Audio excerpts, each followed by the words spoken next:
ዕለተ ረቡዕ ነሐሴ 12 ቀን 2026 ላይ እንገኛለን። እንደምን አርፍዳችኋል የተወደዳችሁ የጣቢያችን ተከታታዮች።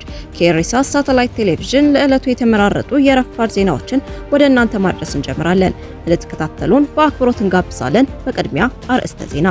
የኤርትራውያን ኮሚኒቲ ዳዕሮና በአዲስ አበባ በተፈጸመው እስር ላይ ትኩረት በማድረግ መግለጫ ወጣ። በትግራይ ክልል እየተፈጠረ ያለው የጦርነት ድባብ በህዝቡ ላይ ስጋት እየደቀነ መሆኑ ተነገረ። ሁቲ በፈጸማቸው ጥቃቶች 212 ሰዎች ሰለባ መሆናቸው ተገለጸ። ዶናልድ ትራምፕ በኔቶ ጉባኤ በድብቅ አውሮፕላን መቀየራቸው ተጋለጠ። ኤሚ ክሎቡቻር በሚኒሶታ ግዛት በተካሄደው ምርጫ አሸነፉ። ዮርዳኖስ በ2030 የሚከበረውን የኢየሱስ ክርስቶስን 2000ኛ ዓመት የጥምቀት በዓል ለማክበር ዝግጅት ጀምራለች። ወደ ዝርዝር ዜናዎች እናልፋለን። አብራችሁን ቆዩ። የኤርትራውያን ኮሚኒቲ ዳዕሮና በአዲስ አበባ በተፈጸመው እስር ላይ ትኩረት በማድረግ መግለጫ ወጣ። የኤርትራውያን ዓለም አቀፍ ኮሚኒቲ ዳዕሮና በአዲስ አበባ የብርጌድ ንሓመዱ መሪዎች ላይ እየተፈጸመ ያለው ህገወጥ እስርና እገታ በማውገዝ ይፋዊ መግለጫ አውጥቷል። ማህበረሰቡ እንደ አውሮፓውያን አቆጣጠር ነሐሴ 8 ቀን 2026 ባወጣው መግለጫ በኢትዮጵያ በኤርትራውያን ተቃዋሚ ኃይሎች ላይ እየተወሰደ ያለው ተደጋጋሚ የማስፈራራትና የማሰር እርምጃ ከፍተኛ ስጋት እንደፈጠረበት ገልጿል። የሐሳብ ልዩነትን በኃይል ለማስፈን መሞከርና ያለ ህጋዊ ሂደት ሰዎችን ማሰር ፈጽሞ ተቀባይነት የለውም ያለው መግለጫው ማንኛውም ወገን ጊዜያዊ የፖለቲካ ወይም የዲፕሎማሲ ጥቅም ለማግኘት ሲል በሰዎች መብት ላይ ሊጫወት አይገባም ብሏል። የኢትዮጵያ መንግስት ይህንን እስር የፈጸመበትን ህጋዊ መሰረት በግልጽ ለህዝብ ማሳወቅ እንዳለበት በመግለጽ ማንኛውም ክስ ካለ ጉዳዩ በነፃና ገለልተኛ ፍርድ ቤት መታየት አለበት፣ ካልሆነ ግን የታሰሩ ሰዎች በአስቸኳይ ሊፈቱ ይገባል ሲል ገልጿል። ሁሉም ፍትህ ፈላጊ ኤርትራውያን ከግልና ከቡድን ልዩነቶቻቸው ወጥተው በጋራ እንዲቆሙ ጥሪ አቅርቧል። መግለጫው ዛሬ በአዲስ አበባ የተፈጸመው በደል ነገ በአስመራ እንዳይደገም በማለት ሁሉም ወገን በዲፕሎማሲ በህግና በሰላማዊ ሰልፎች ድምጹን እንዲያሰማ አሳስበዋል። በመጨረሻ ማህበረሰቡ ከታሪክ እንማር፣ የሚያሳዝን ታሪክ አንደጋግም በማለት መልእክቱን ያስተላለፈ ሲሆን ፍትህ ለሁሉም፣ በየትኛውም ቦታ ህገወጥ እስርን አንቀበልም በሚል ጽኑ አቋም መግለጫውን አጠናቋል። በትግራይ ክልል እየተፈጠረ ባለው የጦርነት ድባብ ህዝቡ ላይ ስጋት እየደቀነ መሆኑን ተነገረ። ለሁለት ዓመታት ያህል በከባድ ጦርነት ስትታመስ የቆየችው የትግራይ ክልል ከ2022 ከሰላም ስምምነቱ በኋላ የተነፈሰችው አንጻራዊ የሰላም አየር ዳግም የሻከረ መሆኑን ከክልሉ እየወጡ ያሉት ዘገባዎች ያመለክታሉ። ሰሞኑን በክልሉ ሰማይ ላይ ዳግም የተሰማው የድሮን ድምጽና ፍንዳታ ህዝቡን ወደ አሳዛኙ የጦርነት ትዝታ እየመለሰው ይገኛል። የትግራይ የጸጥታ ኃይሎች የኢትዮጵያ ፌዴራል መንግስት በክልሉ ላይ ገዳይ የድሮን ጥቃት ፈጽሟል ሲል ከባድ ክስ አቅርበዋል። የህዝባዊ ወያኔ ሓርነት ትግራይ ህወሓት ትናንት ማክሰኞ ዕለት ባወጣው መግለጫ እንዳስታወቀው ሰኞ ዕለት በአማራ ክልል አዋሳኝ በምትገኘውና በደቡባዊ ትግራይ በምትገኘው መረዋ በተባለች አካባቢ የፌዴራል መንግስት ኃይሎች የድሮን ጥቃት አድርሰዋል። የህወሓት ባለስልጣን የሆኑት አማኑኤል አሰፋ ለኤኤፍፒ የዜና ወኪል ሲናገሩ ደግሞ ጥቃቱን የፈጸመው የፌዴራል መንግስት መሆኑን አረጋግጠዋል። ሰኞ ዕለት በአላማጣ አካባቢ የድሮን ጥቃት መፈጸሙን ኤሪሳት መዘገቡ አይዘነጋም። ምንም እንኳን የሟቾችና ቁስለኞች ቁጥር በውል ባይገለጽም ጥቃቱ የትግራይ ኃይሎችን ኢላማ ያደረገ እንደነበርና ጉዳት ማድረሱን የአማኑኤል መግለጫው ያትታል። አቶ አማኑኤል አክለውም አንድ የሁለተኛ ደረጃ ትምህርት ቤት በጥቃቱ መመታቱን ቢናገሩም የዜና ወኪሉ ይህንን በተናጠል ማረጋገጥ አለመቻሉን ዘግቧል። በዚህ ከባድ ውንጀላ የፌዴራል መከላከያ ሰራዊት እስካሁን የሰጠው ምላሽ የለም። የመገናኛ አውታሮች የፌዴራል ኃይሎች በመርሃ በአንድ የሁለተኛ ደረጃ ትምህርት ቤት ላይ ጥቃት መፈጸማቸውን ዘግቦ ነበር። ይህ ክስተት ግን ድንገተኛ አልነበረም። ላለፉት ወራት የፌዴራልና የትግራይ ኃይሎች በድንበር አካባቢዎች ጦራቸውን በስፋት ሲያከማቹ እንደነበር ሲነገር ቆይቷል። ሁለቱም ወገኖች ከ2020 እስከ 2022 ክልሉን ያወደመውን ጦርነት ዳግም ለመቀስቀስ እየተዘጋጁ ነው በማለት እርስ በርስ ሲወነጃጀሉ ቆይተዋል። አሁን ላይ ውጥረቱ ይበልጥ እያደገ መምጣቱን የሚያሳዩ ምልክቶች እየታዩ ነው። ህወሓት ነሐሴ 1 ቀን በሰሜን ምዕራብ ትግራይ ከሱዳን ድንበር አቅራቢያ ከፌዴራል ኃይሎች ጋር ግጭት ተቀስቅሶ እንደነበር የገለጸ ሲሆን መንግስት ስለዚህኛው ግጭትም በይፋ ያለው ነገር የለም። አዳዲሶቹ ክስተቶች ውጥረቱ ዳግም ወደ ይፋዊ ጦርነት ሊያመራ ይችላል የሚለውን ስጋት በከፍተኛ ሁኔታ አባብሰውታል። ከ6 ሚሊዮን በላይ የሚጠጋ ህዝብ መኖሪያ የሆነችው ትግራይ በህወሓት ኃይሎችና በአካባቢው ሚሊሻዎች እንዲሁም በኤርትራ ወታደሮች በተደገፈው የኢትዮጵያ ፌዴራል ሰራዊት መካከል ለሁለት ዓመታት በተካሄደው ደም አፋሳሽ ጦርነት ክፉኛ ተጎድታለች።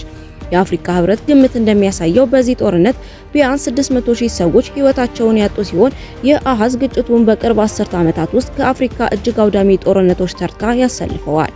ጦርነቱ በህዳር 2022 በተፈረመው የሰላም ስምምነት ቢቋጭም በርካታ ቁልፍ ጉዳዮች አሁንም እልባት ሳያገኙ ቀርተዋል። የተፈናቀሉ ዜጎች መመለስና የህወሓት ኃይሎችን ትጥቅ ማስፈታት ሙሉ በሙሉ ያልተጠናቀቁ ሲሆን የድንበር ይገባኛል ጥያቄዎች ደግሞ የውጥረቱ ዋና ማቀጣጠያ ሆነው ቀጥለዋል። አሁን የሚሰሙት የድሮን ጥቃት ሪፖርቶችና የድንበር ላይ ወታደራዊ እንቅስቃሴዎች የሰላም ስምምነቱን ዘላቂነት ጥያቄ ውስጥ ከተውታል።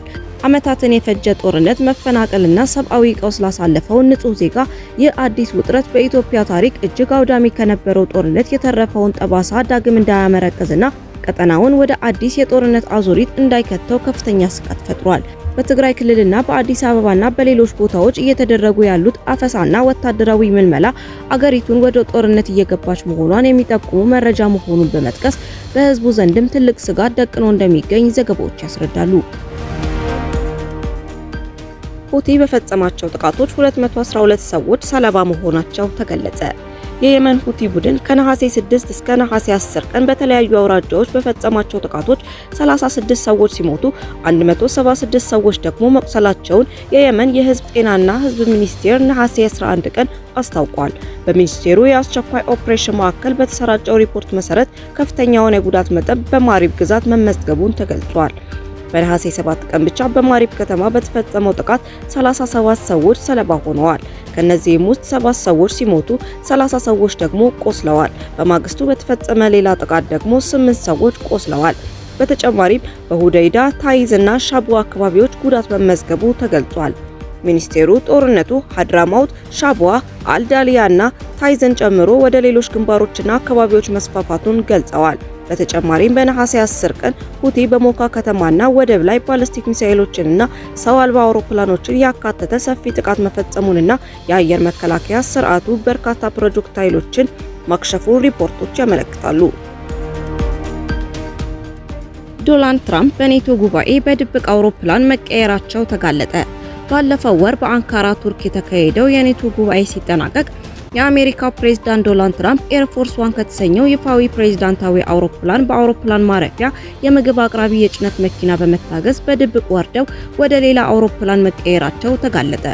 የፕሬዝዳንቱ የድብቅ ዝውውር የተካሄደው ኢራንና አጋሮቿ ፕሬዝዳንቱ በሚሳፈሩበት አውሮፕላን ላይ የሚሳኤል ጥቃት ለማድረስ ማቀዳቸውን የሚያሳይ ተአማኒነት ያለው መረጃ ለአሜሪካ የስለላ ተቋም በመድረሱ ነው። ትራምፕ በኔቶ ጉባኤ ላይ ራሳቸውን የኢራን ቀዳሚ ኢላማ በማለት ጠርተው እንደነበር ይታወሳል። ክስተቱ በዕለቱ የተፈጸመው ፕሬዝዳንቱ በካሜራ እይታ ውስጥ ሆነው ወደ አሮጌው ኤርፎርስ ዋን አውሮፕላን መወጣጫ ደረጃ ከወጡ በኋላ ነው። ሆኖም አውሮፕላኑ ውስጥ እንደገቡ ማንም ሳያያቸው በሌላኛው በር በኩል በምግብ አቅራቢ መኪና ተደብቀው በመውረድ በአቅራቢያው ወደ ነበር ሌላ የአሜሪካ መንግስት አውሮፕላን ኤርፎርስ C-32A ተዛውረዋል። ሚስጥራዊው ዝውውር ምን ያህል የተሳካ እንደነበር የሚያሳየው አብረዋቸው የተጓዙት ጋዜጠኞችና የፕሬዝዳንቱ ሰራተኞች ራሳቸው ፕሬዝዳንቱ አብረዋቸው በኤርፎርስ ዋን ውስጥ እንዳሉ አስበው መጓዛቸው ነው። ትራምፕ ዩናይትድ ኪንግደም ነዳጅ ለመሙላት ካረፉ በኋላ ካታር በስጦታ ወደ ሰጠችው አዲስ የፕሬዝዳንት አውሮፕላን ተመልሰዋል።